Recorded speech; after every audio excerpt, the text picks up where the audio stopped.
আজকে আমি দেখাবো কিভাবে আপনি কাঁঠাল দানা সংগ্রহ করবেন।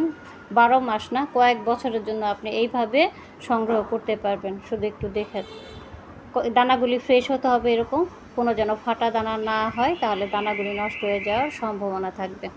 তো ঠিক এই রকম দানাগুলি নিয়ে আপনি দেখেন, আমার দানাগুলি একেবারে পরিষ্কার, ধুয়ে পরিষ্কার করে নিয়েছি। আর আমি আগেই পানি বসিয়ে দিয়েছিলাম কড়াইয়ের মধ্যে, ওই পানি ফোটার সাথে সাথে আমি দানাগুলি দিয়ে দিয়েছি। তো দানাগুলি নেড়ে চেড়ে যেন প্রতিটা দানাতে ঠিক মতো তাপমাত্রাগুলি ঢুকে, এইভাবে আমি 3 মিনিট নেড়ে চেড়ে ফুটিয়ে দানাগুলি একটা ঝুড়ির মধ্যে নামিয়ে নিব। নামানোর পরে দেখেন কি সুন্দর একটা ভাব, একটা দানার সঙ্গে একটা দানা ঠিক লেগে নাই।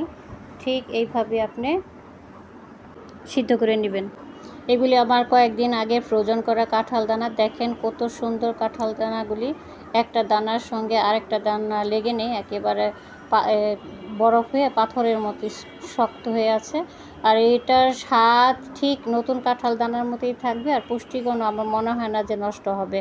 খুব সুন্দর আর সুস্বাদু খেতে লাগবে। আপনি 12 মাসই আপনি এটা ব্যবহার করতে পারবেন, চাইলে কয়েক বছর এটা রেখে সংগ্রহ করতে পারেন। এটা আমি করেছি বাসায়, আমি আমার নিজের বুদ্ধিতে এটা করেছি, কারো আইডিয়া থেকে নেওয়া না।